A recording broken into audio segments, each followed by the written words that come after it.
blacks in the women's lib movement. The blacks who are having babies out of wedlock in the ghettos, in the black neighborhoods, who are just having these babies. The husbands disappear. They get welfare money to have more and more babies, and they're not doing it for any reason that is separate from society, like wanting to raise a child without a man. They do it because they're irresponsible. They don't know half of the people that they have sex with, and it's just to have fun for the moment, and they could care less. So once again, Chris, you didn't get that one biased. You know, whenever you come on, Vincent Ara is always here. He is immediately magnetized. He's drawn to the control room. Well, one of your biggest fans. I'm sure, yeah. Chris is another one of those blacks that just doesn't like any white person who speaks out and tells the truth. Chris? No, not Chris. Vince. How do you know Vince? Uh-oh, you've been spying? It's the gypsy in me. Okay, that's my line. I know, before you go, you got to do one thing.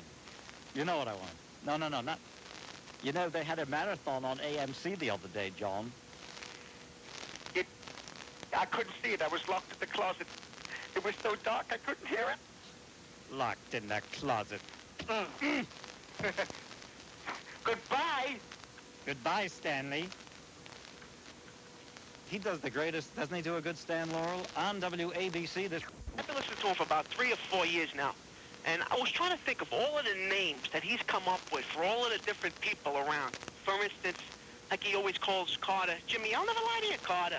And the Ayatollah Cockamamie, and of course this fat Jim and his arrogance in Albany, Dukaka Zot, the menstrual attendant, hatchet-face Holtzman, the hair-straightener king, the super-dyke Janet Reno, the Hurry Limbaugh, Slick Willie and Madame Evita Perot. Yeah. Hey, you were Jackson. Who? Yeah, right. When I went out, you know any more because you've been listening to him for a lot longer than me. I'm sure you and Lynn could probably come up with some of them. Well, there was, you know what he used to call, you remember what he used to call Ed Koch? Ed Koch, Oh, that's a good, the Emperor. The Emperor! Remember? I don't know, it was before me. How about John Lindsay? The Tower of Jelly. Well, you remember that. Lindsay because I heard him make references. That's right, the Tower of Jelly. Do you remember what he used to call? Here's one. This is how far I go back with Bob. Abe Beam. The almost mayor. You see that? That's right. See? If you can pay attention to him, he gets back with all of these things. You're pretty good, Steve. I tell you, pal. And it's good. Do that. Let me hear. All right, pal. I tell you. Hey, you're a little too good. They may have you come in here and fill it instead of me. What's on your mind? This guy's making me nervous. What's on your mind? I'm getting me nervous now, Steve. All right. You know, I used to have a guy who used to ring a bell back in Los Angeles every time someone said I'm a first-time caller. I don't know, pal. Hey, why don't you call up and do that for Bob? No, I don't talk to him anymore. What? No, I had a fight with him. You had a fight? You love the guy. I love him, but I had a fight with him. I can't talk with him anymore. You don't understand. You shouldn't hold a grudge. This was nothing. This was something personal. Oh, all right. Well, anyway, I listened to him. It's good that you still love him. So it shows that you really are a Bob Grant aficionado, that even though you had a falling out with him, you're still so interested that you remember all his shticks. And let me tell you, those names are a very specific function of his great genius. Thank you, Steve. Have a good day. Of his usual timidity by suggesting behind closed doors the need for cooler heads, wisdom of caution, and all that dialogue crap. Despite the embargo, Haitian merchants have still managed to appropriate enough supplies and provisions to feed the people. Your mission, should you decide to accept it, Reverend Sharpton, is to infiltrate the Haitian border, disguised as an Israeli relief worker, and eat all of the food. The ensuing panic will then, we feel, be sufficient to force the hand of the American military, thereby restoring democracy and increasing the peace. As always, should you or any part of your coalition be caught or grilled, Randall Robinson will disavow any knowledge of your actions, and the Reno Justice Department will carefully review all the facts of the case, of course, in a timely manner, similar to the investigation over at William Patterson College. This tape will self-destruct in 6 seconds. Good luck, Al. See, that's like Mission Impossible. Now to the phones, and hello, Sam. This is Jay Diamond here for Bob Grant. Hello. Jay, what an honor it is to be speaking to you. Well, I'm very privileged to speak to you. I was hoping you'd call. Well, I'm glad I did.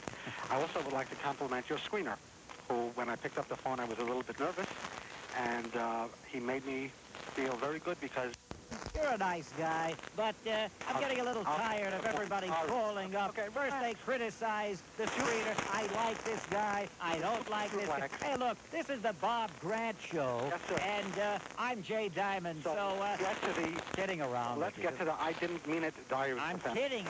I know you... So angry. He's such an angry man. And so mean-spirited. Yes. I just may change my name. What's that? Jay of Staten Island. That's right, Jay. 2 bookends, and the enemies of the United States won't have a chance. Well, you know, John, I'll let you make your statement, and then I'll have some remarks. Well, Jay, to follow up on your remarks about the murdering communists, where's all those lefty celebrities that met at the Javits Center to show their support for the bearded butcher Castro when they were afraid that his workers' paradise, you know, the workers' paradise that provides health care for everyone, was in trouble with the collapse of the biggest economic supporter of his, the Soviet Union. And where is Anthony of the Bronx, who said that our efforts to fight communism in Vietnam and Korea were just aggression on our part? But when you're an enemy of the United States, that's what you do. You try and make us out to be the bad one. Anthony from the Bronx, I'll tell you where he is. He's in J. Diamond jail because he sneaks onto my show when he knows that he's not to be spoken to until October 1st. And in fact, for his violation, we're going to keep him in there an extra 30 days, shackled as he is, and he will not be allowed on the show until November 1st now.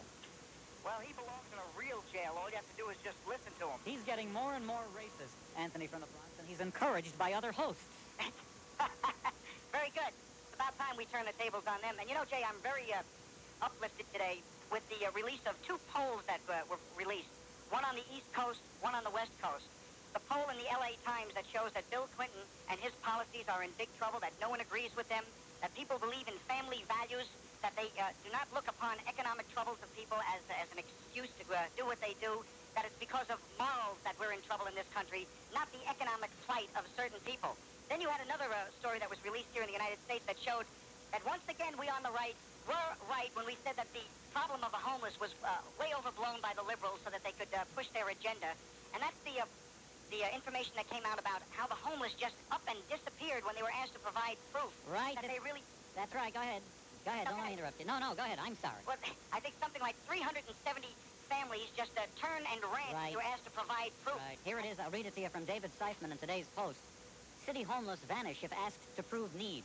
Flee shelters rather than face screening. Listen, John, more than 350 homeless families seeking emergency shelter from the city vanished when they were asked to submit to an eligibility test. The 360 families out of 1,075 flagged for testing failed to appear again to show they were entitled to shelter, officials said. That represents about 7% of the 5,200 families that have passed through the system since mid-January when eligibility requirements were first imposed. And I might add they were imposed because we now have a mayor who is scrupulous about wasting public money. Right. And you know, Jake, you notice how the big issue of the homeless has slowly but surely died down to a trickle when there's a Democratic president in office? When Ronald Reagan and George Bush was there, what did the liberals do? Their usual stupid number of just blaming... Yeah, hi, Jake. Yeah, hi, John. I got you on here with Carl. Thanks for sticking up for me. Hey, Carl, you have me on tape. That's right. I want you to send that tape. You gotta believe. Wait a minute. Wait, Hey, Carl, let him. I'm gonna calm you down here. I'm gonna take you out if you shout over him. I'm not gonna shout. This is gonna be an exchange. No, he won't shout. He'll just talk over me like the other guy does. Don't try and pull a Maxine Waters by just yelling and shouting. You know what, John? No, there you I go. want to ask you a question, and then I want to know if you're a liar or not. Now, yeah, what did I lie? Did you call the Phil Donahue show? No. Said you're a liar, and I have you on tape. You're an absolute Hold on liar. a second, Jay. Yeah. Get control of him. I want you to send that tape to Jay if you have it. You bet it. I have never, and I'm going to keep on reminding Jay if you got the tape. You know what? You never heard. Be in the mail. I'm not finished. First thing tomorrow. Carl, you have a tape of John calling First of all, I've only been married 10 years. I married a nice, fine Italian girl whose name is Angela. Jay has met her, haven't you, Jay? a lovely woman. Yes. And she's white, isn't she? Yes. Okay, that's the first Although one. Hilly, I don't know for sure if she, no, I can't say she's white. She seems to be white, but so did President Eisenhower and President Lincoln, and Hilly says they're black. Yeah, yeah.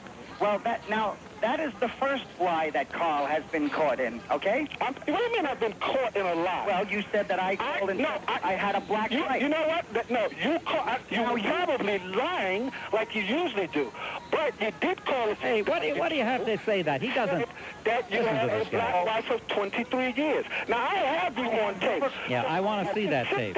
You can sit there. All right, close this guy. Close Carl down. Close Carl down. Go ahead, I have John. never called any TV talk show in my life. First of all, you can never get through to them. I've tried to call, but I've never gotten through. And I wouldn't waste my time calling that ultra-liberal jerk Phil Donahue. Yeah, I know it's a hoax. Carl is a disinformation expert. He should change his name to Alton Maddox, because these people will say anything. They'll lie about anything. Well, Hilly once called up, according to Dorothy, and said that he told Lynn that the Trade Center. Well, I'd like Carl to tell me what I've lied about. One thing that I've ever said about blacks. Tell me what I've lied about. Well, he's going to make it up, and then he'll tell you. All right, let's bring Carl back if he's still there. What have I lied about? You calm down now? You know, I really don't want to talk to you. If you're going to cut me down, you're going to let him talk and let me talk. As you scream like a banshee. First of all, There he goes again. I'm going to respond to somebody who is a blatant liar, and then you tell me that I'm making up. Wait, Carl. Good night. I don't want to Send me the tape. I can't get my point across, but you let this idiot talk. Hey, Good night. he doesn't call you names, Carl. With that, he hung up. With that, he reverted to type. Yeah. Isn't that typical? When they have no answer to your rebuttal, they call you a name and hang up and pretend that they're upset. Yeah, I'll be waiting. That's right. That's right. See, that's his way of getting out of face someone face to face. Here he calls names. I want to know what I lied about. First of all, we gave him plenty of time, and I brought you up only in the middle of his phone call. He must have been on the phone with me for about 10 minutes. He had plenty of time to talk about whatever it was that he wanted to talk about, John. Well, then I brought you into the mix. But I want to see, I'm very curious, I want to see what kind of a tape, what cassette I'm going to get from this hustler. Yeah, let's use the same line that they used. When you get it, don't forget it was in his possession. It was probably doctored. They fooled around with it. But let's not forget that he was caught in the first lie, that I said I had a black wife. You've met my wife. She's as white as you can get. That's the first thing. I have met the lovely Angela, yes. Thank you very much. He'll lie about everything. And as far as Chuck goes, you see, what Chuck calls bombastic, Jay, is the nerve of white people to fight back when they're under attack. We're all supposed to just let the majority of racist blacks in this country complete their agenda with no opposition. And that is to kill every white person if they got the chance and take this country over and turn it into another Rwanda. And I'd like to give you a couple of examples of the double standards that whites are fighting back for. You know, when Collis Ferguson, Jay, murdered 6 people, and he was called an animal, the usual black racists and white liberal lackeys were outraged. That's the cheering going on. Well, these same hypocrites were silent when Charles Rangel called all white people crackers.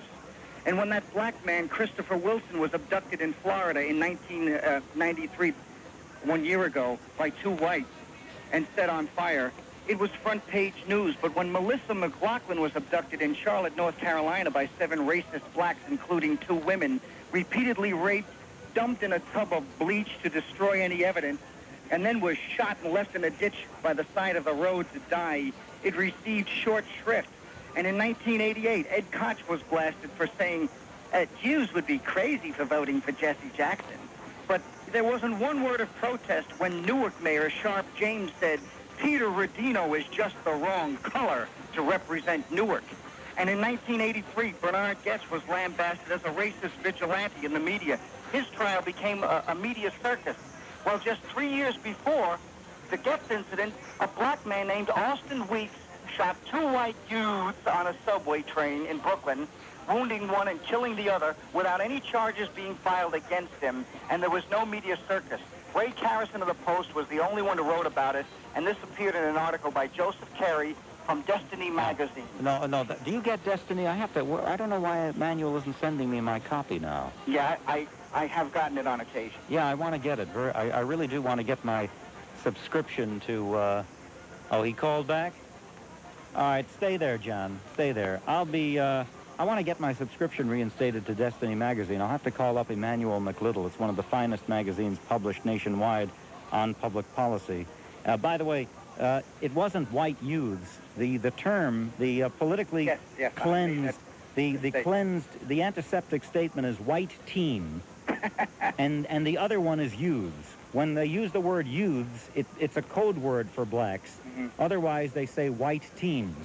So if you hear that 5 youths went on a rampage of raping and killing and robbing, then you know the real description. If it's otherwise, if they were white, they come out and say it. They say white teens. They're not ashamed to identify the white teens. On WABC. Separate country. I'm talking in part about secession again.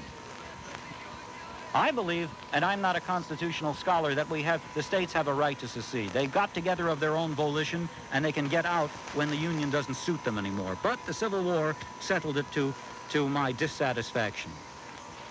But the point is, let's go back, rewrite the Constitution, call a convention, and let's divide it up. Let's say, all right, from now on, all you people who agree with a guy like Assemblyman from Harlem, Keith L.T. Wright, he's the guy who made this comment after the police were attacked on last Saturday night when they went up to 125th Street to protect people who they heard were under siege by gunmen. Now remember, the police went up there to protect people from gunmen. And the community, in a state of constant rebellion against the police and the legitimate authorities, and in fact the fundamental way of life and philosophical underpinnings of the United States, immediately, of course, attacked the police. What was the answer by the assemblyman from that community? Quote, "There are fears among many people in the community that with the emphasis in the city on law and order, the community could become a police state." Mr. Wright said. He continued, quote, "This is a direct proof. Not Giuliani paraphrasing the man. This is an elected official speaking after the police were pelted with Molotov cocktails, rocks, and bullets. That's right. Some policemen that are friends of mine were in that siege, and they were fired on by bullets." Quote, "The police feel much freer to act in a way to implement law and order." Ooh, you imagine that? The police feel much freer to act in a way to implement law and order. Now, he's not saying the police feel much freer to act in a way to implement brutality. He's saying, and he's aghast, he's scandalized, he's indisposed by the police feeling free to implement simple common sense. In other words, law and order. That's offensive to an elected official in Harlem, that the police should dare to act in a way to implement law and order. I say take everybody who agrees with this man, Assemblyman Wright, and let them live in one country that's a left-wing country with Hillary and Bill Clinton and Mike Espy and socialized medicine and socialized schools and socialized swimming pools and free housing vouchers to mentally ill people of $1,657 a month to live in luxury housing, and no freedom of speech to people who live in private homes that they sweat blood to acquire, who don't want a home for the mentally ill indigent sprouting up next door. They should all live in one country. They can make peace with Cuba there. They can, what else? They can make peace with Cuba there. They can make everything for free. Everybody can get 14 million food stamps every day. They can do what they want. And then they can love Gaddafi.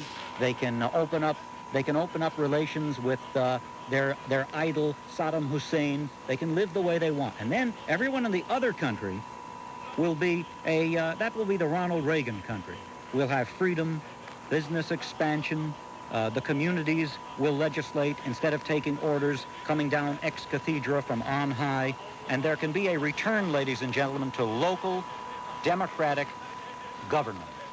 The decisions being made by people in the community, but adhering at all times to the traditions and stalwart values that have been handed down to us by the Founding Fathers. In other words, we'll have one country where we respect, where we admire, and where we aspire to be America, and the other country can be the un-America. Give it to them.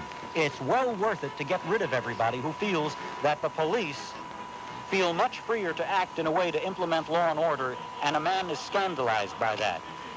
So that's my feeling. Since there can be no great American novel because there isn't one America, let's just acknowledge it, make the two Americas, and whoever is happier in the left-wing America, go there, live your delightful life. You can call it Woodstock Nation. We can have one America that's Woodstock Nation. Everybody can walk around in sandals and smoke pot. And in the other will be all the people who are more traditional kinds of people. Fair enough? That's my suggestion. This is Jay Diamond on W. Clap our hands. If we all clap our hands now, maybe he'll hear us and he'll call. That's right. The man I'm placing in charge from Staten Island. That's right.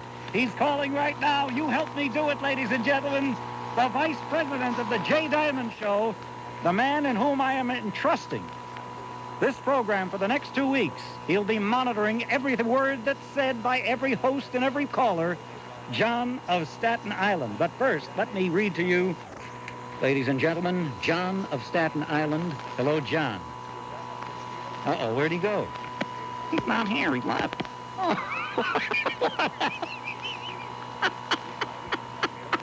What happened after that build-up? We had him call in.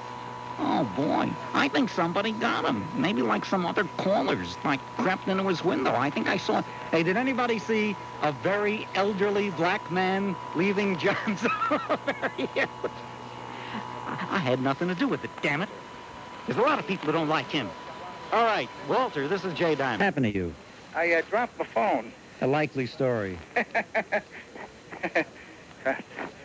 You know, Dorothy is the gold of my ear of WABC. A great lady. She just confused me a little bit. You know what it was? Maybe, well, I just, for my attention... Yeah, what happened at the end there? My attention was diverted for a second, and I didn't exactly understand what she was telling me. Okay. Don't hurt her feelings now. Well, wait a minute. Wait, stop. Stop. Stop. Stop. You don't understand. Well, you can hurt somebody's feelings, and then sometimes you hurt your own feelings, and you think someone else hurt your feelings, right? If you're sensitive, you think every time somebody I say somebody hurts my feelings, you think the world believes me and say, oh, Jay, I'll cry to somebody, oh, such and such hurt my feelings. And you think that everybody says, oh, you're right, Jay, why did they hurt your feelings? You know what they usually say? You paranoid nut. They didn't do anything. You hurt your own feelings. You took it seriously, or you hurt yourself, and you be more of a stoic. So why is it whenever somebody hurts my feelings, it's my fault, and whenever somebody's feelings get hurt, it's also my fault? Not all the time.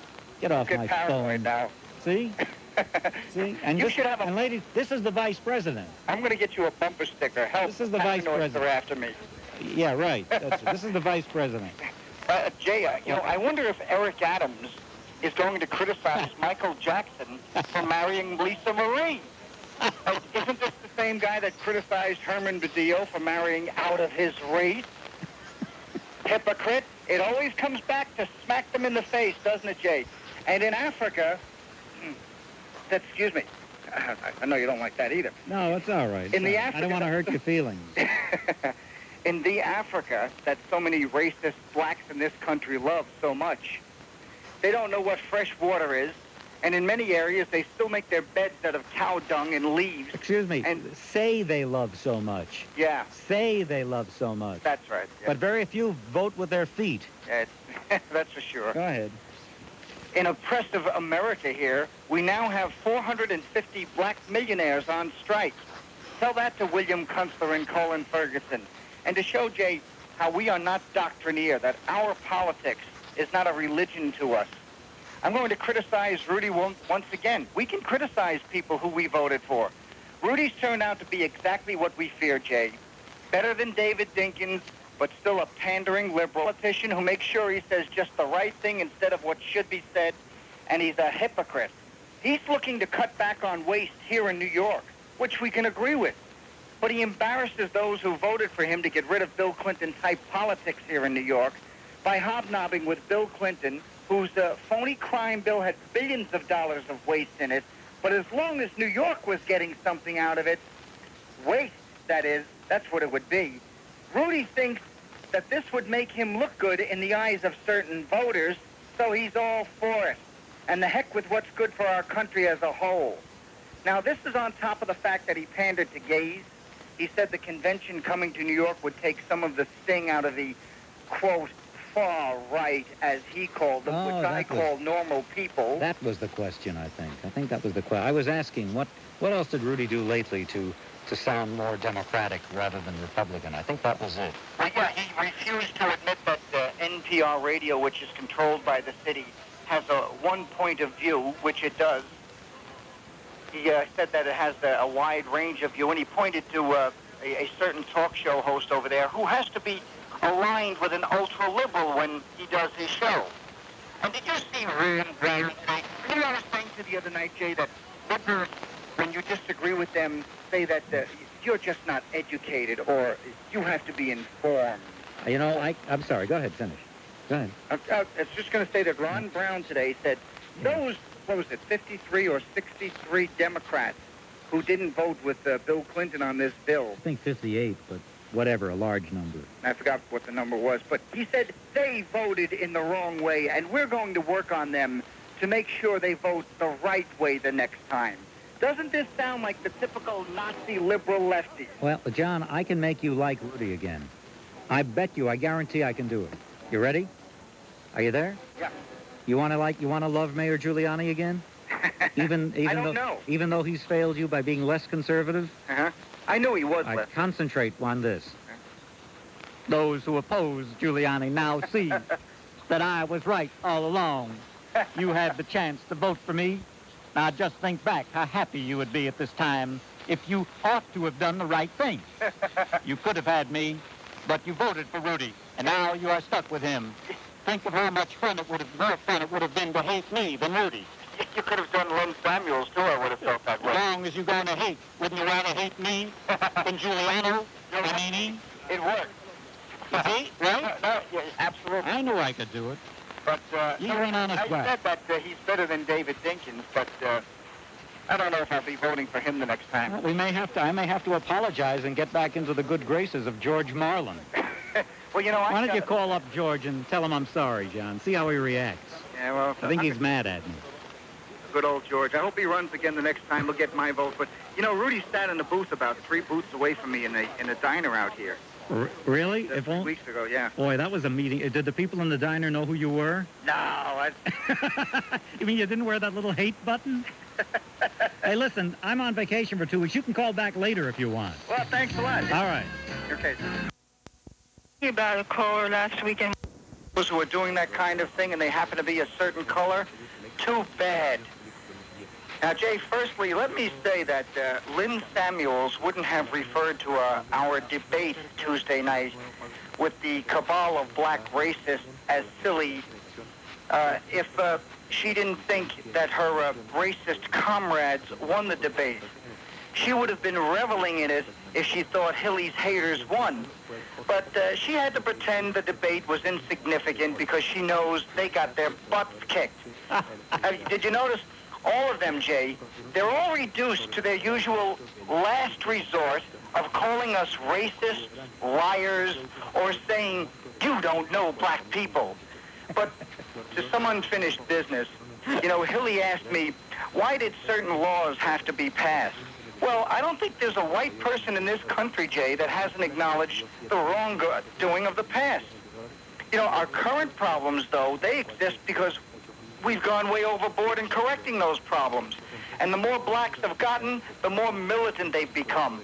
I heard a report this morning on this very station from the Washington Post that the post office is way overrepresented by black employees at the expense of jobs that should be going to Hispanics and whites. And Hilly was also saying that he bets all the sources and publications I cited the other night were all white. Well, why don't I read some black publications, he says. What, like the Amsterdam News that said the boyfriend did it and the jogger ran naked through the park? And or printed. Eli's favorite. Black Robes and White Justice, Yeah, written but- by a black criminal-loving... Yeah, go ahead. Hello. That book is written by a black criminal-loving, America-hating racist judge like Bruce Wright. What a name for him to have. And who are they to assume that whites can't be objective, Jay? Doesn't their white-hating, white lackey Lynn Samuel say, why do you assume blacks can't be objective? When they're questioned, when we questioned the Urban League putting the pressure on to get blacks on the O.J. Simpson jury. But it's all right to assume white writers aren't objective. Then Anthony wants us to prove that he's racist. What's that, John? Now we woke him up, so he'll be calling soon. Well, Hilly's already calling. Well, Yeah, I'm getting a message is he from bashing Bill right here. It says I thought he didn't care about your show. Hilly wants to respond. Yeah, well, great. There it But goes. there's nothing more simple.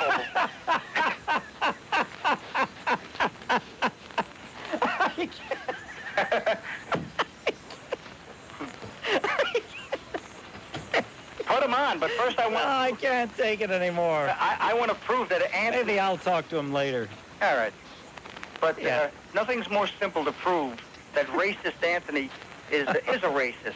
First of all, he never misses an opportunity to lambaste America or belittling any of America's great achievements, whether it's calling the wars we fought in, like Korea, Vietnam, and the Middle East, wars of aggression, when there were wars to prevent aggression, or to criticize the 25th anniversary of the moon landing with the usual black cryptic whining that the money could be better spent solving problems here, showing his short-sightedness. The money could be better spent sending people checks for nothing. Exactly. What he really means is that we should just shovel the money into the pockets of the leeches in the community. But how does this prove he's racist? Because when he's bashing America, which he knows is still mostly white, and built on white European traditions, in his racist minds, he's expressing his hatred of white people and Western European culture. Then he tried to compare black crime with what he called the trail of blood left by whites. And he mentioned a bunch of names from the mafia, every one of them ending in a vowel. So he's an anti-Italian bigot at that. And people don't worry about crime from some heads of a big organized crime group, Jay. What they worry about is what they have to put up with the moment they leave their house. In Lillehammer, when they had the Winter Olympics... If you happen to be a 3-year-old or even an 18-month-old, you have to worry about what's going to happen to you under your own four walls. Well, exactly. I mean, look at the contrast. During the Winter Olympics, which lasted 16 days in Lillehammer... I'm pushing a break, so wrap it up. Okay, there was 1.6 million people visited there. There was only 150 arrests for drunkenness. Compare that to the Diana Ross concert that lasted 3 hours where we had muggings, beatings, and attacks. They were set up, you damn fool. The police made those incidents. Poor Bill Lally. His ears must be ringing. Well, all right, listen, why don't you... I'll take some more calls, but stay where you are. I'll put you on with Hilly a little later. Okay. Or are you in a hurry to go to bed? No way. I'm not quitting now. All right. So stay there. We won't hang up. Casablanca, with several cast changes. The scene, the smoke-filled dance floor of Rick's place. The band is taking a break, and around the piano comes a gathering of HUD officials, one of whom you heard this morning, and homeless advocates, fresh from another Section 8 housing victory. Henry Cisneros takes it upon himself to lead his minions in the singing of Clinton campaign songs.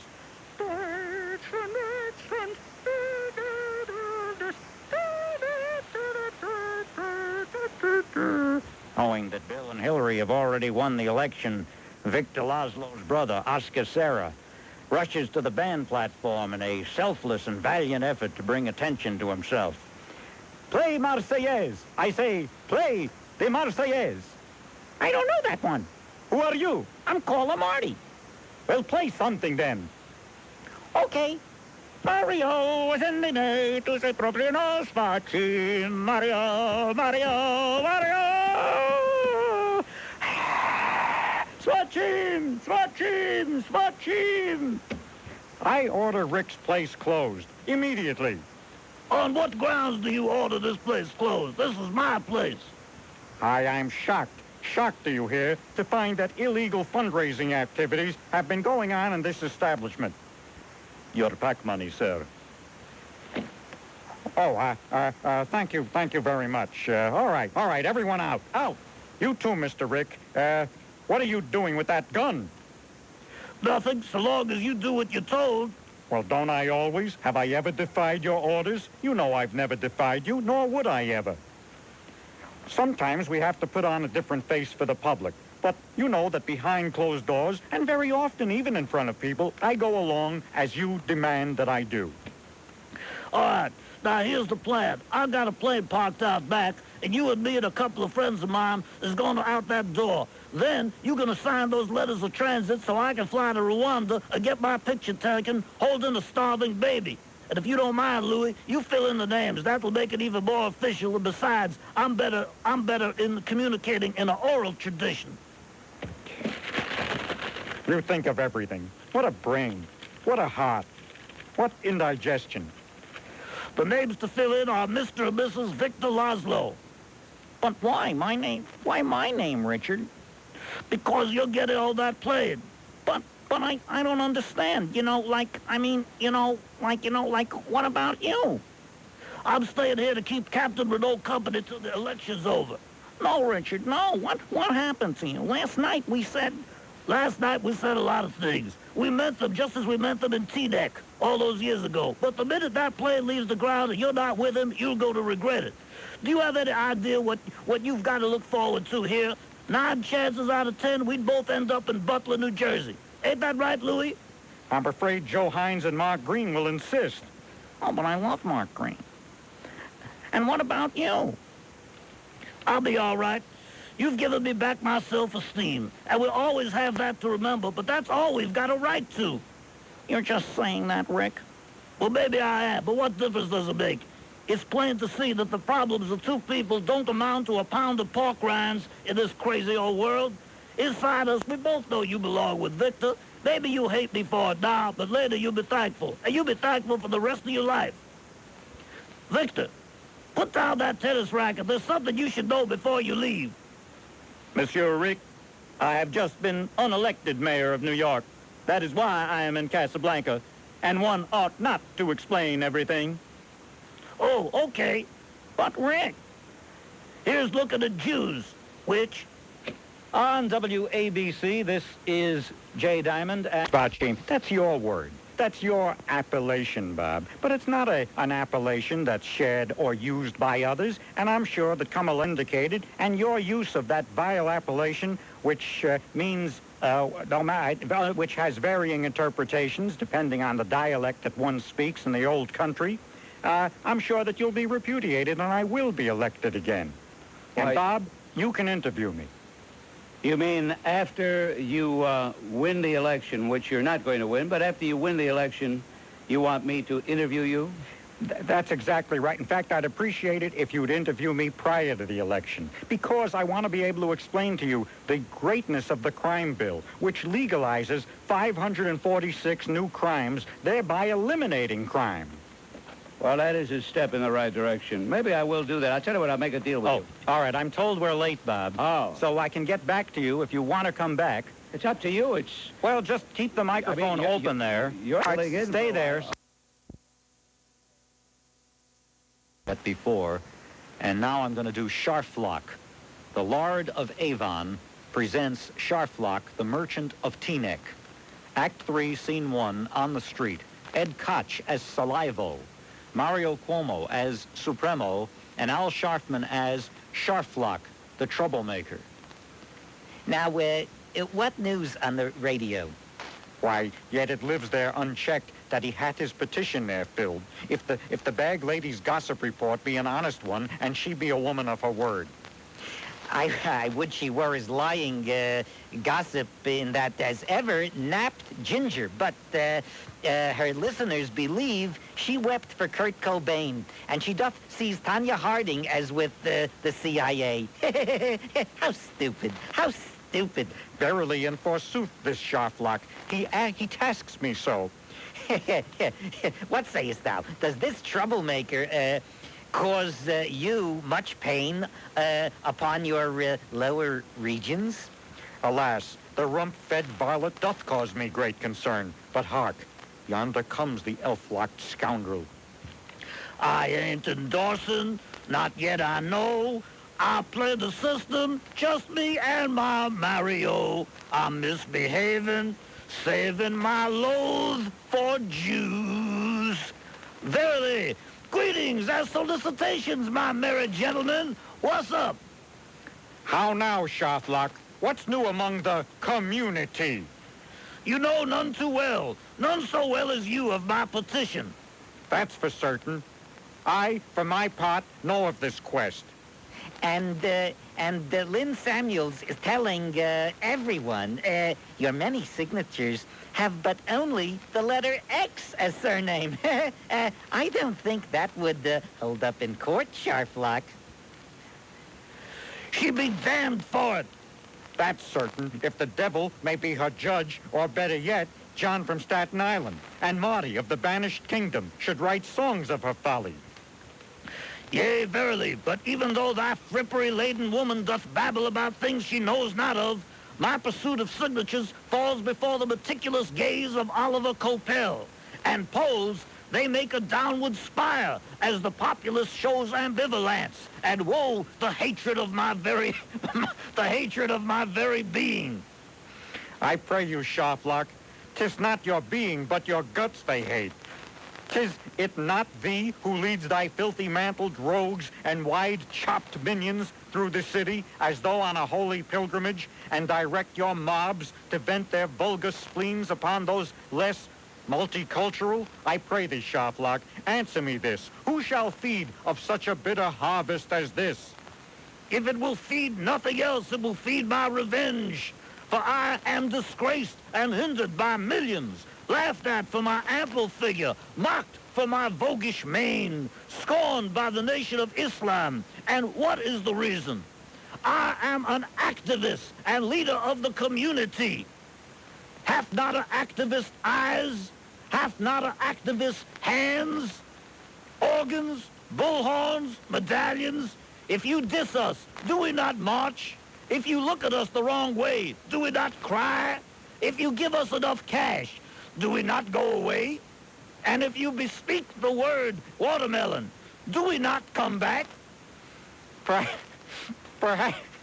Perhaps, my dear Sharplock, we've judged you too harshly.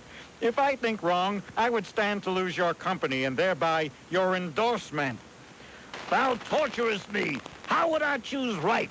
But I am forsworn. Half of me is yours, and my back half that of Farrakhan. Would that I should and relent with my endorsement to do the right thing and let fortune go to hell. Nah. On WABC, this is Jay Diamond. Mankind, your governor, the Mario M. Cuomo. Who will be the first to approach in quest of my glowing enlightenment? In other words, are there any questions? Governor, the New York Post reports that you've directed the State Office of Employee Relations to extend health care benefits to unmarried gay partners of homosexual state employees. Yet, unmarried heterosexual couples have been excluded. Could you please tell me why? As you know, I've always felt that homosexual rights have been a long time in coming. And as I said before, this directive will bring us closer to the all-encompassing fairness we aspire to here in the Empire State. Now, I came out for gay rights after seeing that heartwarming Broadway productions of Angels in the Men's Room, not unlike some political opportunists who waited until Gay Pride Day to advance their various positions on homosexuality. I'm only glad that I managed to get this action started before the election. Before it was too late. But to answer your question, why not extend this policy to unmarried heterosexual employees? Simple. They'll vote for me anyway. They can't stand that other guy. You mean George Pataki? Don't say that name. I can't stand that name, Pataki. Pataki.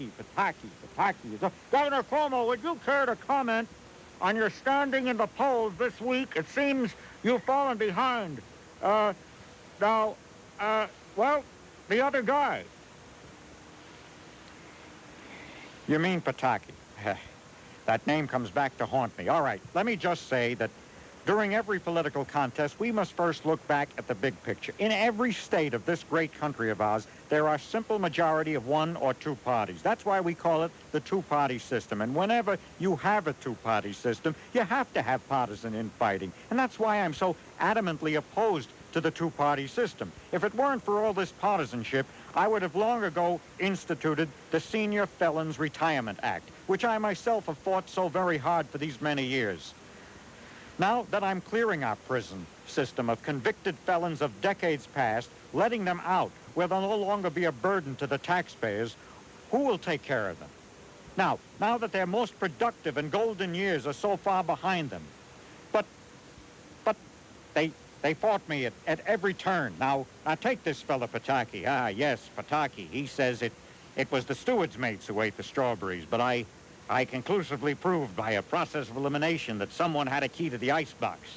Dinkins and his Jamaican meat patties, yes, but getting back to Pataki, he knows all about the strawberries. If I wanted to take the trouble, I could prove it right here on the dais geometrically, but it's that water business all over again. Like when my staff started taking baths 7 times a day during a drought, I was trying to inculcate the simplest, most elementary principles of water conservation. But no, Mr. Pataki, that great hero, wanted to go right on mollycoddling everyone, or I'll take the death penalty business. No, well, the strawberry thing. First, it all hinged on a thorough search for that blasted key, which, by the way, was government property, but they thought that was a joke. Those new upstarts in the press and the media, what do they know about tradition? What do they know about the legendary functioning of government? Oh, yes, this thing about the state budget, too. I had to watch them like a hawk, and believe me, I did. They didn't sneak any fast ones by me, but their accounts, which I had to check over and over, always a few pennies short or a few dollars over. What did it matter to them? They don't care. It wasn't coming out of their pocket, keeping accurate records. Let the governor worry about it, they said, and by God, I did. And let's not forget that what they say behind my back. They don't think I know about all the spachim cracks they make about me on the radio and even off the radio, and the T-shirts that they sell, and the autographed T-shirts, and some guy named Marty sings songs about me on the radio in a disparaging fashion. Mario azende me. They holler, hey, spachim, over and over and over, and well, ladies and gentlemen, I think that about covers it. Any more questions? Good. I have to go now. I don't feel very well. All right, this portion of this thing of Lionel's.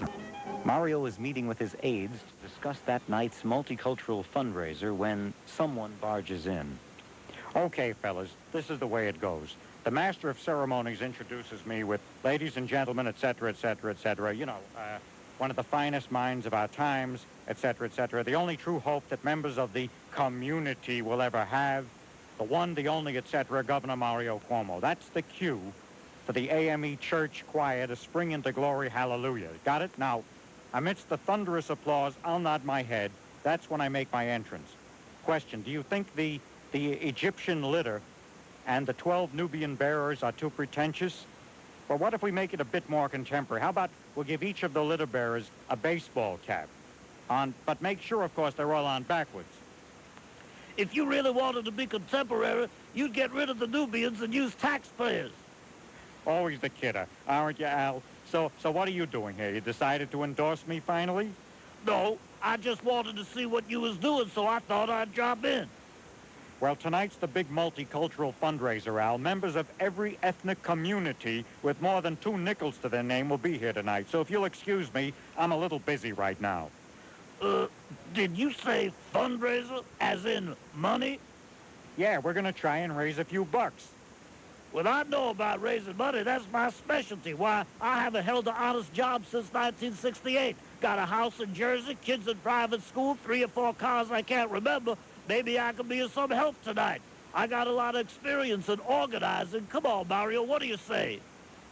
Well, all right, could make sense. But look, Al, you got to remember, it's not easy these days to get so many people from such varied ethnic backgrounds to come into the same room with each other anymore. Thanks to people like you and me, they won't even appear on the same platform together. So if you want to be my stage manager tonight, here's how I want them listed in order of their appearance so we don't insult anybody. Okay, I'm listening. I'm all ears.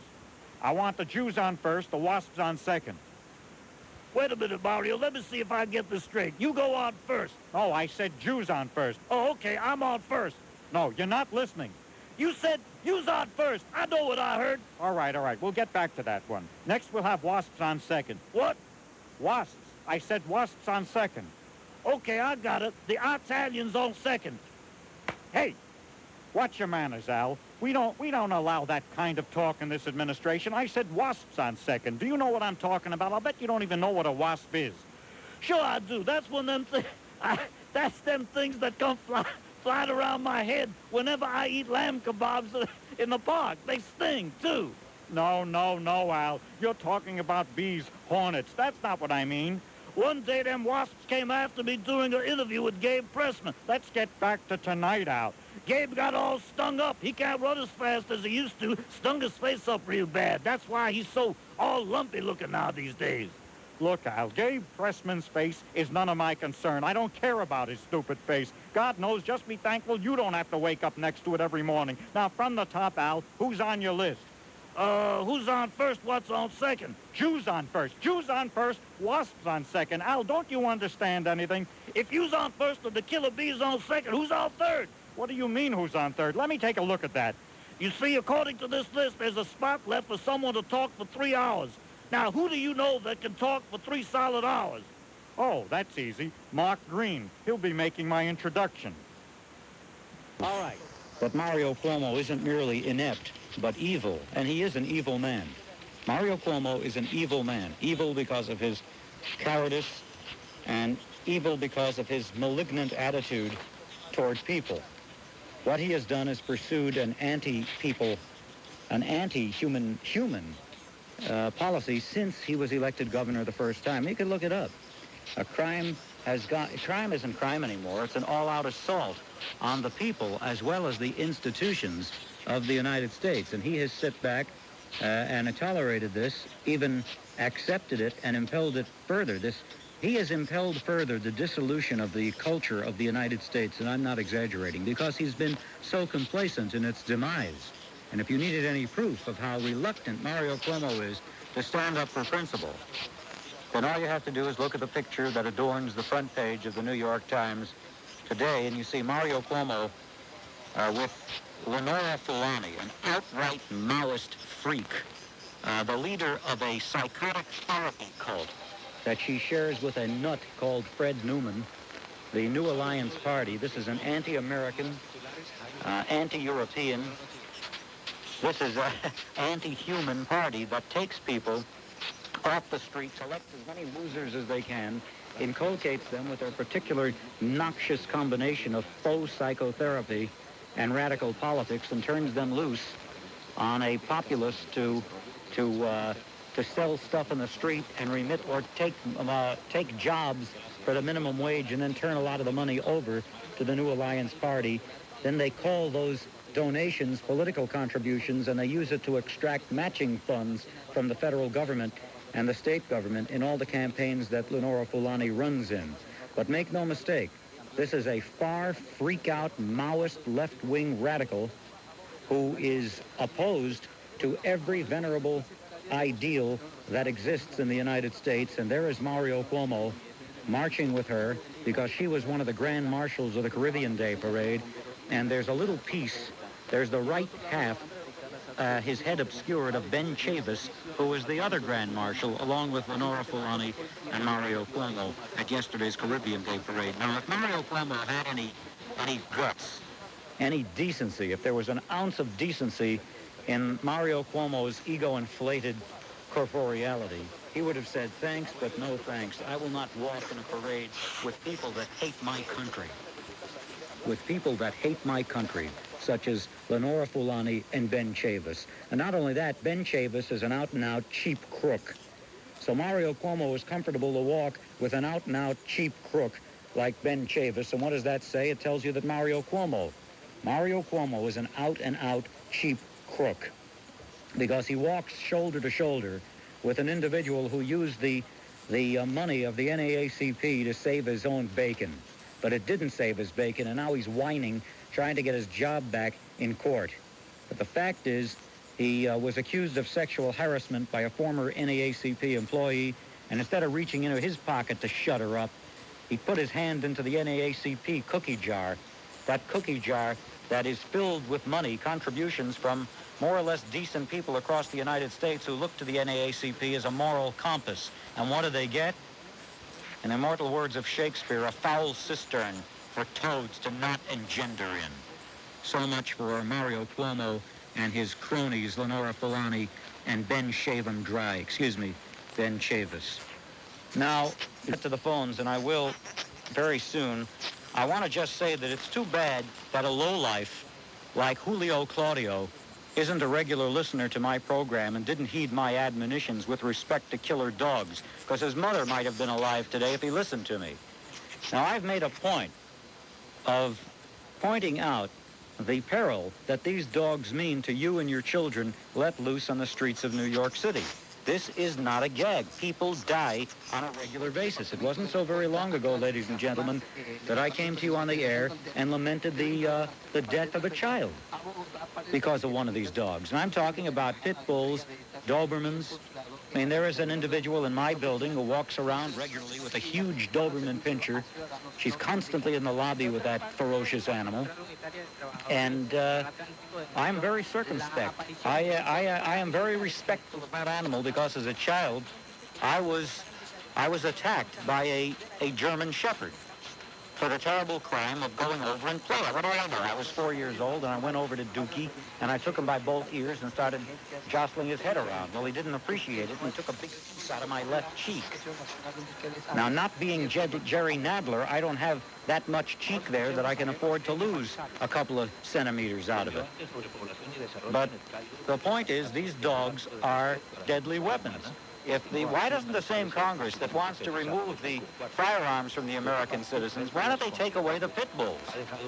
I mean, how many more stories do we have to hear? This is a city where traditional American values of fair play do not prevail. What prevails here is a false, stupid, very primitive, prehistoric machismo, but these cretins, these beasts, derive from walking around with their pit bulls, and very often they walk around with them without a leash. Well, what happens is, whether it's a Doberman or a pit bull, anything to drive these dogs awry, anything can set them off, and this very primitive individual called Julio Claudio went away on a vacation, and he left his 2 pit bulls with his elderly parents. And what do you think happened? The dogs went wild, chewed his mother up until she was dead, and chewed the father up until the police came to save his life. This man will live, if it means anything to this beast. Probably will not. Oh, man, something went wrong. Well, anyway, Julio Claudio's mother is dead because Julio Claudio didn't love his mother. He loved his stinking symbols of his false masculinity more, the stupid pit bulls. I'll tell you something. I say more guns for the citizens of the New York and the United States to fight back with, and whether it's a pit bull or an armed demon, such as these 2 kids they picked up in New Mexico tonight, I think it was New Mexico, defend yourself. You have every right to defend yourself.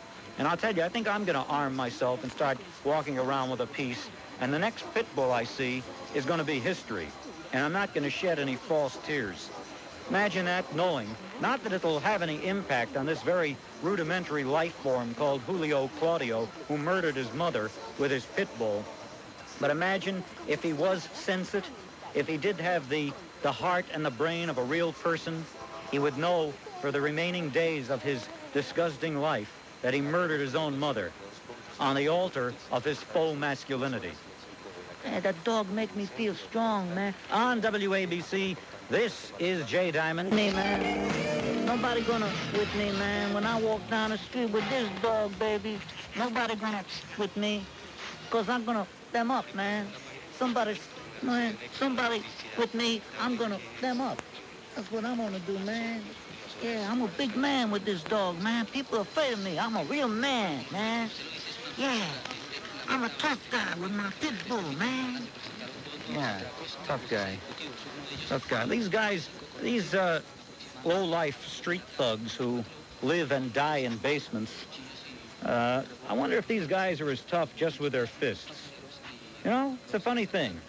Usually, these kind of individuals, these low-life types, they prefer odds of about 40 or 50 to 1, and the 1 is usually a woman. But they feel good when they walk around with that pit bull or with the sawed-off shotgun in the pants leg. And as Jacqueline said, there's a lot of room in that pants leg for the gun. Anyway, Carl faxes me that his family had pit bulls for years and years and years, and it'd be a pity if the current crop of macho boys with whatever breed of dog is currently in vogue, and those who are totally ignorant with regard to the pit bull breed and who nevertheless feel qualified to propose legislation against the breed, create a situation in which it becomes illegal for even simple dog ownership to be allowed. Look, Carl, I sympathize with your plight, but it seems to me that you can assuage your need for canine companionship with maybe a more docile brand of dog. And if the worst thing in life that you have to sacrifice is the companionship of your favorite pit bull, then I think you can easily live a long and happy life without the special company of the breed that you love. Why don't you try a Labrador or maybe a St. Bernard? What is it specially, Carl, about a pit bull, ugly little fire plug beast that it is, that is so essential to your emotional life? Isn't that a little peculiar? I'm glad to see Murray Weiss in the New York Post is keeping alive this scandalous story of Mike McAlary having denounced a woman who was the victim of a rape in Central Park as a liar. Remember that case? The woman was raped in Central Park by a vicious predator, and then to add insult to the injury, as the cliche goes, Mike McAlary, the perpetually drunken columnist who makes believe he's Damon Runyons, he hangs around there with those other imbeciles in the lanes, and he goes in there and feels important. You remember him? He washed up on the LIRR in a rainstorm several months back, and he's lucky to be alive. And how did Mike McAlary celebrate his reborn status, his coming back to life? By defaming an innocent rape victim. He said she made up the whole story. It was a hoax. She never was raped. It's a lie. It's a lie. It's a lie. Well, it turns out that there was evidence confirming the woman's account. She was, in fact, raped. And now, as Murray Weiss made clear in the New York Post today on Tuesday, there has been a confession by the rapist. And as long as I read the Daily News, I have yet to find a retraction and an abject apology by this leech, Mike McAlary. On WABC, this is Jay Diamond, full costume. And you know about the Bob Grant cruises, the various Bob Grant cruises. Well, very few people know of the very special circumstances and miscalculations that happened aboard one Bob Grant cruise a long time ago. And we're going to go back in time now and record the history of a long ago Bob Grant cruise where a mistake was made.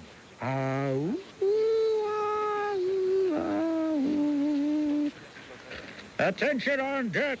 Attention all hands! Welcome to day one of the patented Bob Grant mystery cruise on board the SS Garibaldi. It's 4 bells, 8 o'clock, time to rise and shine. Meet me and my good friends, the chairman, and Victor, the dance king, and needle-nose menage for breakfast at the captain's mess in half an hour. Today is the first of 7 fun-filled days and nights aboard the patented Bob Grant mystery cruise, and welcome aboard. Now all I have to do is find the captain's mess, and I'm home free. I'll just ask that ugly broad of the high heels. She'll probably know. Excuse me, pardon me, miss. Would you be kind enough to direct me to the captain's mess? Pardonnez-moi. Did you say the captain's mess? Never mind, pal. I'll ask someone else. No need to, doll. There's no captain mess on board this ship. The only mess we've got is in my stateroom. I entertain a lot, you know, and I need my space, if you know what I mean. Space between your ears. What was that? Nothing. Look, I'm looking for the cruise director. I'm trying to find the Bob Grant mystery cruise personnel. I don't know how to break this to you, dearie, but you're on the wrong ship. Oof, mystery cruise. This is the Tom Dwayne Crossdressers cruise to Fire Island. And I don't know how to break this to you, darling, but you're out of uniform. Wait a minute, pal, wait a minute. Are you telling me I'm not on board the SS Garibaldi? Not even close, sweets. For the first 3 days and lust-filled nights, it looks like you'll be a guest on board the dragline cruise ship Gerbil Princess. Oh, no. Oh, no, I'm not. We're going to turn this boat around, see? We're going to turn it right around. Where's the captain? Where's the captain, damn it? Captain? How cliche. We don't have captains anymore, darling. Honey, they're too militaristic and brutish. If you want to see someone in charge, dear, you're looking at him. I'm Mistress Jerry, the ship's master. Mistress Jerry, huh? Well, my real name is Leon Dworkin, but after meeting the cast of Angels in America, I decided to throw caution to the wind, and, well, my name's Jerry Cream now. It just oozes with character, don't you think? Yeah, like a can of half and half, pal. Now, how am I supposed to get off this boat? Well, I guess you could talk to the radio man. He might be able to get you some help. Well, where's this radio man of yours? Was that the one in the ball gown? A ball gown before dinner? Are you for real? Believe me, pal, I'm already pinching myself. The radio man is down those stairs, but don't go down. Don't go down there, not unless you want a surprise. What kind of surprise? Feel like I'm on the ship of stools. Well, the radio man, his name is Ben Dover, is getting married next week to a sweet little thing he met at a Greenpeace rally last year. His name is Phil McCracken. And today, the boys are... What was his name, pal? Phil McCracken. I see. And today, the boys are throwing a little, I guess you'd probably call it a kind of stag party, and the guest of honor is the only one allowed through those doors. You see, the next person that goes down there, well, he'll be the recipient of some very special treatment. I'm all a Twitter, pal. I'm all a Twitter. Being as how it's for Ben, we call it a bon voyage party. I'll make sure to write that down in my diary before I go to sleep tonight. Now, get me off this boat. But I do go to sleep. I'll sleep with my eyes open. Boy, you're not much fun, are you, sailor? Now, just you wait there, and I'll go up on the poop deck and see if I can flag down someone heading ashore with the semi-force. You wait right here, and don't go down those stairs. Not without a weapon, anyway. How did I end up here? Why? What went wrong? What went wrong? Why is everybody incompetent? Why? What are they, lowering standards in the personnel department? How did I end up in this? Why did this have to happen to me, damn it? Excuse me, where can I find the captain? There's been a mistake. Excuse me. Oh, hello, Mr. Grant. What are you doing here? Waiting for hell to freeze over. Well, I don't know how I got on this boat, but it sure as hell ain't the one I thought it was. We're all these people with the dresses on. Who is all these people? They're making me nervous. They're Cuomo supporters. Now, I know I'm on the wrong boat. Where's the captain? This ship has no captain. Then who do I see about getting off this tug? The radio man, pal, the radio man. Well, where's this radio man? I demand to see him. This is a violation of my constitutional rights. You want to see the radio man, huh? You want to see the radio man? That's right. I want to see him now. I demand to see him now. Now, as in right now, Al? Right now? You don't want to wait. Now, as in yesterday. You hold it out on me. When I get back to town, I'm going to protest. Tell everybody what you've done to me. Well, are you sure? Are you absolutely certain, having considered everything, that you want to meet him right now?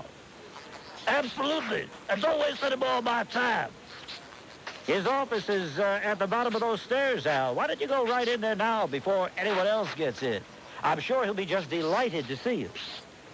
I wouldn't be too sure of that. I'll give that guy a piece of my mind. I'll go right through this door here now, the one that says surprise on it. Ah! Somehow, I don't think that's the piece he's got in mind, you jerk. By the way, Al, bon voyage. It's a beautiful day in the neighborhood. I gotta get out of here. And that is the story of that one misadventure on a long ago Bob Grant cruise. On WABC, Jay. My name is Richie. I work for the road department. I'm the guy you see standing along the Henry Hudson Parkway construction site. You know, the one smoking a cigarette, holding a shovel, staring into that hole and watching chicks go by. That project might have been finished a long time ago. But then I could have been out of a job. Governor Cuomo understands these things, and he's seeing to it that we look busy. And that's not to mention all the money he's invested in the major bridges of this city. Did you know that from the road surface of the George Washington Bridge to the tip of one of its towers is 257 feet? If you was to drop something from that height, it would take at least 8 seconds before it hit the ground. So what that means is, if you're working at that height, a car would have to be at least 1,000 feet downrange with no wind and traveling no less than 45 miles per hour if you even want to come close to spitting on the windshield. Look, the city's full of little repair jobs that need to be done. And if we re-elect Mario Cuomo to another term, I know we can milk each and every one of them for at least a few more years. I can go on all day about Mario Cuomo, but I'm already late for my next break. Governor Cuomo, he's keeping me employed. And that's why I give a fat rates behind the bar. I'm Mario Cuomo, and I want to help. Paid for by the friends of Mario Cuomo, Lenora Filani, treasurer. All right. A Supreme Court justice. And why are there so many poor people who don't commit crime and so many rich people who do? And you know, Lynn really gave herself away last week. I have to admit that when there were mostly white people on the subways, she felt more comfortable. And of course, she used the phony excuse that people feel more comfortable amongst their own. What she really meant was that she knows that she didn't have anything to fear from white people who didn't commit half of the crime that's being committed by you-know-who today. And I don't know about you, Jay, but when I get on a car and it's filled mostly, if it was filled mostly with Asians or people from India who are just as black as any black man in America here today, I wouldn't feel uncomfortable. I only feel uncomfortable with one group, and we all know why. And to all those callers who think that Lynn is so nice, maybe they should have tuned in that night when that woman who was fatally ill with cancer refuted Lynn's claim that there's so much wrong with our health care system and disagreed with Bill Clinton changing it all around. She couldn't take that, so she nastily hung up on the person even though she was dying. That's the real nice Lynn Samuels that everyone says is so kind to callers and lets them speak. And I guess Senator Larry Craig was right about whites being an endangered species here in New York. That poor white man who was stomped to death in West Hempstead, Long Island. Was he killed? I thought he was just attacked. From what I heard, he died. Oh, I didn't know that. 15 blacks attacked him. One 250-pound pig got up on a table and jumped on top of him, and he went into convulsions. And from what I heard, I don't know, I might be wrong, but I heard that he had died. And Jay... Interesting that the news wasn't disseminated one way or the other. It hardly but Lynn mentioned the white guy who shot the black on the subway tonight. And in South Carolina, Jay, blacks are talking about another economic boycott. Jay, I thought blacks didn't wield any economic power in America where they could threaten someone like that. They're so poor. Charles Rangel, he's interested in saving Fidel Castro as though he's really interested in the Cuban people. What Charles Rangel is really interested in is saving his communist pal. That's true. He hosted a block party for Roberto Robaina, the foreign minister for Castro, about a year ago. Yeah, him and Harry Belafonte, on 100 anti-American That's creeps. right. That's right. And Louis Farrakhan made the statement that Hispanics cannot be trusted because they're white. Well, in other words, Jay, Louis Farrakhan wants black people to judge Hispanics based on their color. I guess that means we don't need a Martin Luther King holiday anymore. After all, Martin Luther King said we should not judge someone by their color, huh? And I love that statement that when you criticize blacks, you have the host hang up on you and say, well, did you know that most blacks are hardworking people? Well, Jay... You sound like a man who's talked from experience. Yeah, double experience. But members of the Ku Klux Klan had jobs. They went to work every day and didn't not... How do you know, John? Don't play into their hands, Jay. Just kidding you.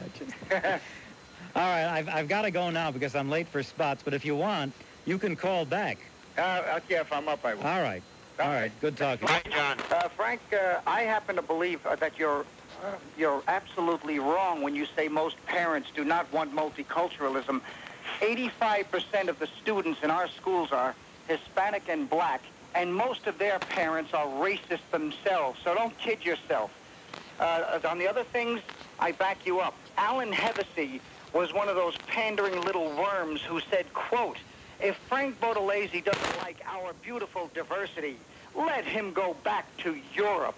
Is that pandering coming from a white person or not? Go back. Can you believe this? Alan Hevesy is a liberal misfit who lives in a lily white neighborhood himself. Now, exactly, he's a hypocrite, is what he is. All white liberals don't live in any of these neighborhoods that they want everyone else to be in love with. I know. You're absolutely right. I know they don't. They usually live like in upscale neighborhoods, like in Manhattan, mostly. Yeah, but they say everybody else should live in a project. It's all of them, all of these left-wing hypocrites who want for others what they won't do for themselves. And after Anthony Seminario's disgraceful performance sticking up for someone who you can't stick up for, Mario Cuomo, there's no doubt that you picked up about a couple of million votes. And to back up what you were saying about money being wasted in the school, here's just a couple of examples. In 1993, there were 649 computers stolen from only 6 schools at a loss of $289,000 to the school system. In May and in February of 1994, there were 18 and more officials indicted for misappropriation of funds. And a school principal in Borough Park was arrested for using school funds for his own purposes, including paying employees to stay over after school hours, working in the basement of the school to make decorations for his bar mitzvah. And as you know, in 1993, employees from 14 school districts in New York dipped into school funds for feel-good trips to Hawaii, Puerto Rico, Las Vegas, and Los Angeles and other places, all warm places. Well, you know, I wonder who was doing the stealing. You know, the resolution that Jay was referring to before, that we stopped 2 weeks ago, and that was passed by the board last night, provides for a very nice trip for the teachers. And I was happy to expose this to the public. It's party time on the taxpayers, a nice vacation for them. Yeah, Frank? How many of them went to Stade? To where? Well, you know, Switzerland. Oh, I don't know where they're going. It's a secret right now. Well, after we take in about a couple of million Cubans with this new deal that we've made, thanks to pandering Willie, eventually Cuba will become the 52nd state or the 51st state. 20,000 cubanos a year. Yeah, and the school, the thieves in the school system will have another place to go to. It's time for a moratorium on immigration, legal and illegal. It's irrelevant how they got here. It's time to settle down and get our own act together. I agree. All right. Don't ever back down. Don't let them ever intimidate you, and don't ever compromise with them. We are in a one-sided anti-American race war in this country, and you've got to be as tenacious and vicious as they are. I'm trying, John. Thanks a lot. Thank you. And if you're not, John will make you be. Thank you. Okay. All right. Hello.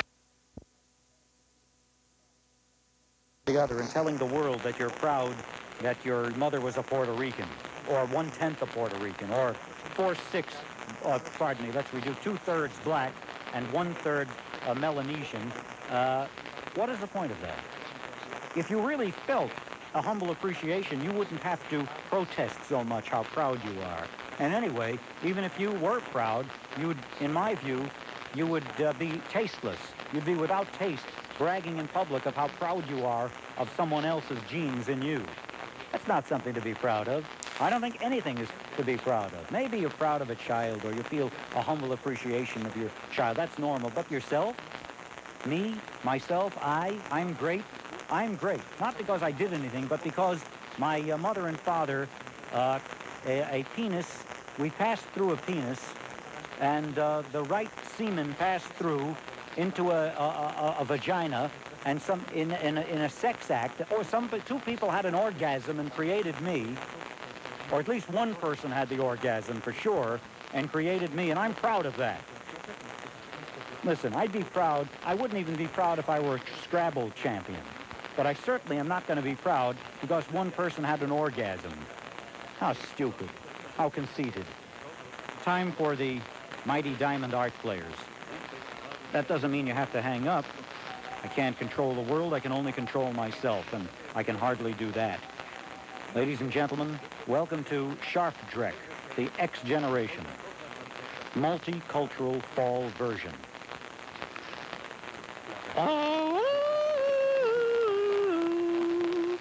Race, the final frontier.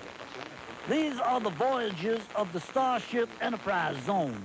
Its 5-year mission to seek new life and demand reparations, to find offense where none has occurred, to boldly slur what no one has slurred before.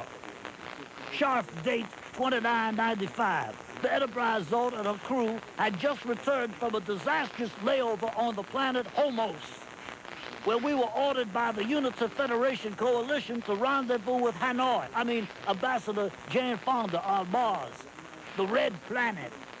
Once there, we were directed to escort her to the Intergalactic Population Conference, where she was scheduled to deliver her thesis on celestial overpopulation and its debilitative effect on lactose depletion in the Milky Way. So tell me, Bones, how much longer before the crew will be able to sit down again? I don't know. A week? A day? What do I know about the effects of interspecies sodomy? You shouldn't have taken them there in the first place, and now you want me to perform miracles. Damn it, Al. I'm only a country doctor, not some uptown specialist from Chelsea. Okay, Bones. I guess we'll just have to let nature take its course. If you'd let nature take its course, you wouldn't have gone there in the first place. Okay, Bones, okay. What goes on there ain't natural. I tell you, it just ain't natural. Okay, Bones, we'll talk about it later. Mr. Spatch, what's our ETA with Mars? I've calculated our current rate of speed, Captain, and according to my superior mind and omnipotent intellect, we should be within the planet's gravitational pull within 72 hours. That is, of course, allowing time for a brief stop at my own home planet. Why are we stopping at the Gabon Quadrant? It's for personal reasons. You remember, you promised me. I know I promised, but that was before Ambassador Jane's mission. Look, we can stop at your place later. But you've just got to stop at the Gabon Quadrant, Captain. You said you would. If you don't, I'll do something desperate. I'm warning you, Captain. I'll... Security, remove Mr. Swatch to his quarters. Mr. Swatch, you're confined to quarters until further notice. Bones, do you know what's gotten into him? Sure I do. Mr. Swatch is from the Gabon Quadrant, right? That's right. That means Mr. Swatch is a full-fledged Gabonite and a Swatchim warrior. Now, if you just take a gander at these here charts I had made up, you'll see for yourself. As you may or may not be aware of, Gabonites aren't like normal people. They're not normal. They have a biological cycle that renews itself every 4 years. Are you serious? Captain, I'm as serious as a heart attack. You see, the Swatchim warrior has a strong, overwhelming drive to return to his roots every 4 years to take part in ancient ritual, one of renewal and affirmation. What is that? It's called the Rites of the Calamar, and it's not a pretty sight. I can tell you it involves shaking hands, accepting large cash donations from people who share common interests, and pandering to the biggest bunch of lowlives you'd ever want to meet in a dark alley or in a fundraiser. And what happens if we don't get Mr. Swatch back to his planet on time? The consequences could be fatal, but you won't let that happen anyway, would you, Captain? Captain? Captain? Will the captain return Mr. Swatch to his planet before it's too late? And what about Ambassador Jane? Is her theory of intergalactic Malthusian economics correct? Or is she herself a living argument for retroactive abortion? Tune in next week, same sharp time, same sharp station, to Sharp Drek, the X generation. On WABC, this is Jay Diamond. Thank God you're on the air. Hi, Jay. Jay, Bill Clinton said the Haitians will continue to come to the United States as long as Cedros is in power. Well, Haitians have always tried to sneak into our country to get here, to make something of whatever is left of their lousy lives. There's 50,000 of them here already, and all they do is demonstrate against the United States. That's the only time you see them in parades, is when they have a complaint about this country. And Bill Clinton spoke of priests being murdered. Well, why didn't we go to Poland and declare war on them that time that Catholic priest was murdered over years ago? And Aristide won election based on a vicious anti-American campaign and won an overwhelming victory. The Haitians hate America, and I have no sympathy for them. And your point about Bill Clinton paying attention to the overwhelming percentage of Haitians who voted against an anti-American but ignoring the overwhelming amount of percentage of people in the United States against the invasion was excellent. You know, what the Haitians should do is do what the Afghans did. The Afghans were 5,000 miles away, and they obtained weapons and stayed in their own countries and fought for the type of government they won. Yet they can't obtain weapons being only 180 miles away from our shores. And he said, we're not going to rebuild the economy when we get there. Well, what the hell good does it do? It means they'll just still have to come to the United States. And the latest standard procedure, Jay, is to escape to the United States, blame the United States for whatever trouble exists in your country, make us feel guilty, and demand that we go to their country and do their dirty work for them. The only national interest when it comes to Haiti is Bill Clinton's national interest. He needs the Black Caucus to get whatever socialist legislation he intends to pass down the line. And this morning, Curtis was sitting in from 12. He said, well, Aristide is taking too much of a criticism, unfair criticism. Yes, he is a Marxist, but after all, we supported the Marxist Nelson Mandela. Well, we supported Nelson Mandela for the same reason, to pacify the blacks here in America who we knew supported Nelson Mandela and Aristide, because half of them, or most of them, are anti-American too, and it was done by the politicians just to obtain the black vote. It wasn't because we thought that either one of these two jerks were good people. Maybe we should send Marion Barry to attack Haiti. He probably become president. He seems to be the people's choice. Yeah, exactly. Yeah. Right? Yeah. So maybe the Haitian voters have the same emotional disposition as the Washington, D.C. voters, and I wouldn't be surprised if after Aristide leaves office, maybe they'll choose Marion Barry next. Yeah, Aristide hates the United States, but he doesn't mind using our power and influence to make him king again. Does this mean you won't be marching in the Haitian Day Parade this year? Yes, I will. Oh, okay. Trying to sabotage. Thank you, John. Thank you. All right.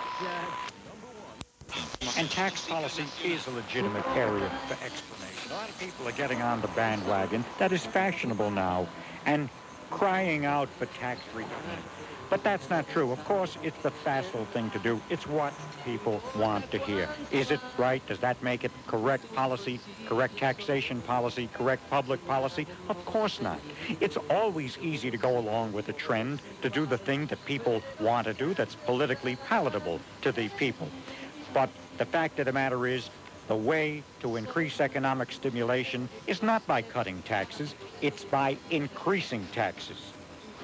But, Governor, doesn't that fly in the face of traditional economic theory that says if people have more money in their pocket to keep and to purchase goods with, that we will have an economic expansion, whereas if we tax people to death, people have less disposable income and consequently less money to spend on goods and services, and this tends to nullify improvements in energy in the economy rather than providing a stimulus. That's right. And the key words is, Jay, that is the conventional wisdom. And conventional wisdom is hackneyed, cliched wisdom.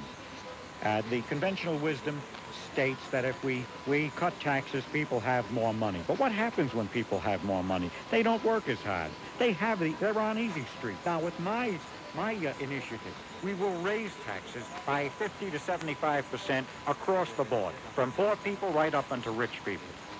And by doing that, we're going to put people, strap them. We're going to put people at a loss. What happens when you're at a loss? You get a second job. You work harder. People buy more things. People make more things. Only by taking our money out of the pockets of the taxpayers can we ensure a stable and continuing economic recovery. Figure it out. Look, for example, let's say, your take-home pay is X number of dollars. What if tomorrow, by raising taxes 100% on you, you are left with half the take-home pay that you now get? You're going to have to, either work more hours on the radio, and the people hating your show, that's not about to happen. You'll have to get a second job. So there you go. You get a second job, and what happens? You get a second job, you earn more money, you pay more taxes. I spend that money on more welfare, on more food stamps, on more benefits for our impoverished people, more self-esteem workshops. Maybe we can have a state-run version of midnight basketball. All these things stimulate the economy. When you have less money in your pocket, you work harder to produce more, and that helps the economy. So my first rule of thumb when I'm reelected again, is to raise taxes 75 to 100% across the board. Well, I think that is such a bombshell that we needn't keep you around anymore. All right, please give my regards to Bob. Well, I know that. Anything else you want to say to Bob? Yes, I want to advise everybody to go out tomorrow and buy a lot of those Spacim T-shirts, because I am the Spacim, and if you don't buy the T-shirts, I'll be heartbroken. So go see Bob tomorrow at the diner at 9:30 and buy many, many Spacim T-shirts. Remember, you're doing it for me. In fact, are they going to ever have a T-shirt that says the Spacim is 100% innocent? Okay, thank you very much. Seat belts. Make sure get your L pills ready around your neck. You're going to need it, because you know who this is, ladies and gentlemen. You know, I kid around a lot about this guy, but I want you to know that I really do love him, and you don't know how lovable he is. He's a good commentator. He has brilliant insights. A lot of people only relate to the indignation of John from Staten Island, but I can tell you, he's a good man and a fair man and a friend to all mankind. Hello, John. Thanks, Ted. Hi. Thanks very much. You're welcome. It's just the truth. What was that, the L pills around the neck? Well, in case they can't... You know, I believe that if people want to protest what I say or what you say or what others say, suicide is always a viable option. Oh, okay, as long as it wasn't tires around the neck. No, not tires, no. You know what, Jay, Jimmy Carter is just trying to rescue what he knows will go down in history as, well, the second most disastrous presidency of the century. And, Jay, I demand a 4-year investigation into whether Clinton had a deal worked out ahead of time. Even if we don't find anything and spend $40 million in the process, I want an investigation into this September surprise. And, Jay, Bill Clinton doesn't mind spending hundreds of millions of dollars in Haiti to pacify domestic black radicals, but $2 billion was too much for the super collider that would have given us an infinitesimal source of energy. Now, this is the guy who said that he was going to balance the budget and complained about the wasteful spending in the Reagan-Bush years. And where are the demonstrations by the left in front of the Clinton White House screaming about this blatant violation of Haiti's sovereignty, like they did when we incurred into Cambodia to protect our soldiers and destroy their cache of supplies and weapons there? And when we incurred into other places to bring freedom to people. And last week, Jay, or a couple of weeks ago, didn't Bill Clinton accuse the Republicans of obstructing a vote on the crime bill? Well, this week, Bill Clinton tried to circumvent a vote on Haiti because he knew the vote would go against him. Typical liberal hypocrisy and contradiction. And Bill Clinton is cutting back drastically on the U.S. military and expanding its role from Africa to Haiti. And the reason the racist hater who called Lynn wanted to know who called your show from Haiti a couple of weeks ago is so that maybe he could find out what his name is and either threaten, intimidate, or who knows what these... You know, you're right. He He might have hunted him down. Yeah. I'm not even...